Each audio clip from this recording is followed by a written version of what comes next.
नमस्कार दर्शकों साथियों, मैं हूं शशि शर्मा। आप देख रहे दबंग खबरें। आज हम रामनगर सीपी कार्यालय के बगल में मौजूद हैं और मेरे पीछे देख रहे हैं महानगर पालिका ने बड़ी खूबसूरती से नोटिस चिपका रखे हैं इन दुकानों पर। वो अवैध रूप से बनाई गई है।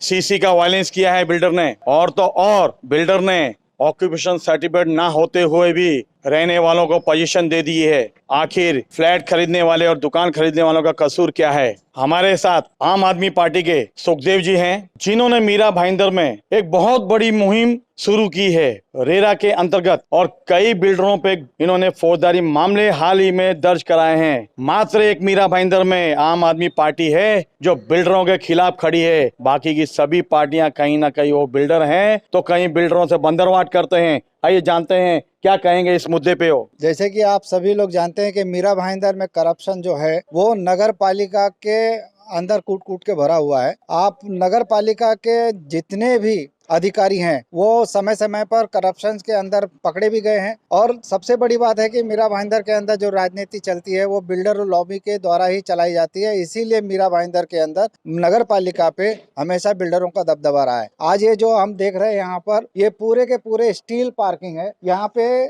जो इसका प्लान है वो स्टील पार्किंग का है, लेकिन बिल्डर इतना बेखौफ है, उसको किसी बात का डर नहीं है। प्लान का वायलेंस करना यहाँ पे कोई बड़ी बात नहीं है। समय समय पर हर नेता जो है वो इनका मतलब उनका आशीर्वाद होता है इनके ऊपर, और इसीलिए यहाँ के बिल्डर बेधड़का से जो है वो अतिक्रमण करते हैं, इनलीगल कंस्ट्रक्शन करते हैं। जैसे कि अभी ये सारे के सारे जो यहाँ पर गाले बनाए गए हैं ये स्टील पार्किंग की जगह है, लेकिन यहाँ पर बिल्डर ने इसको गाले बनाकर जो है बेच दिया है। और इसके ऊपर अभी नगर पालिका ने हाल ही में नोटिस भी लगाया है। मैं यही कहना चाहता हूँ कि जिस तरीके से हम लोग एक मुहिम चला रहे हैं मोफा और रेरा के तहत, ये जिस तरीके से जो गलत बिल्डर है उनके खिलाफ, और आज देखा जाए तो ये सामने अभी आपके दिख ही रहा है कि किस तरीके से लेटेस्ट नोटिस लगाया गया है इसके ऊपर, सेटर के ऊपर।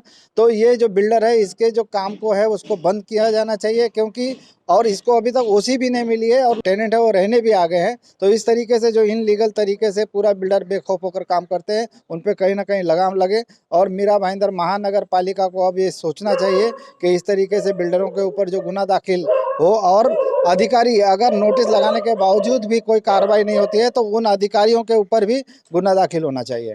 देखिए किस तरह से आम आदमी पार्टी के सुखदेव जी ने बताया है कि महानगर पालिका के अधिकारियों के करप्शन की वजह से ये देखने मिल रहा है किस तरह से महानगर पालिका नगर रचना के विभाग के अधिकारियों की करप्शन की मिली भगत का ये नमूना है। वार्ड अधिकारी स्वप्निल सामंत ने इसको 1/11/2021 को नोटिस दिया था, और 260 का नोटिस देने के बाद हेयरिंग लेने के बाद इसको डिक्लेयर किया है इलीगल। उसके बाद भी कार्रवाई नहीं हुई। 23 तारीख को उन्होंने गुनाह दाखिल करने का एक नोटिस चिपकाया है। उसके बावजूद भी आज दिन तक महानगर पालिका क्यों सो रही है? कल हमने बड़ी प्रमुखता से खबर चलाई थी, महानगर पालिका के तोड़क दस्ते और उपायुक्त अतिक्रमण मारुति गायकवाड़ ने खड़े रहकर मीरा भाईंदर हाईवे रोड पर गंदर बार को तोड़ा था। हमने कहा था सर कि इलीगल को तोड़ा जाता है लेकिन दोबारा से वो बन जाते हैं। तो उन्होंने कहा था हमारे चैनल में कि इस तरह की घटना नजर आएंगी तो वहां के वार्ड अधिकारी पर भी मुकदमा दर्ज किया जाएगा। लेकिन मैं कहना चाहता हूं उपायुक्त मारुति गायकवाड़ जी से, 1 महीना हो गया है, 1 महीने तक ना ही तोड़क कार्रवाई हुई है ना ही मामला दर्ज हुआ है। और हमें ऐसी जानकारी मिली है कि ये रामनगर डेवलपर के नाम पे जो नोटिस दिया गया है और इसका बिल्डर जो है वो कहीं ना कहीं उसका नाम दिलेश शाह है, और उसके पहले जब ये बन रहा था तब भी उस पे MRTP के तहत मामला दर्ज हुआ था और कई सालों तक ये प्रोजेक्ट प्रलंबित था। लेकिन महानगर पालिका के नगर रचना के अधिकारी की मिली भगत से ये खड़ा हो गया। देखिए मेरे पीछे इसी तरह से ये प्रोजेक्ट है, दोनों का प्लान सेम है, लेकिन यहाँ पे तो एंट्रेंस को भी गायब कर दिया गया और वहां पर गाले बना दिए गए। आखिर इसका जिम्मेदार कौन है? हमें ऐसी जानकारी मिली है कि बिल्डर ऊपर तक अपनी पहुंच लगा रहा है।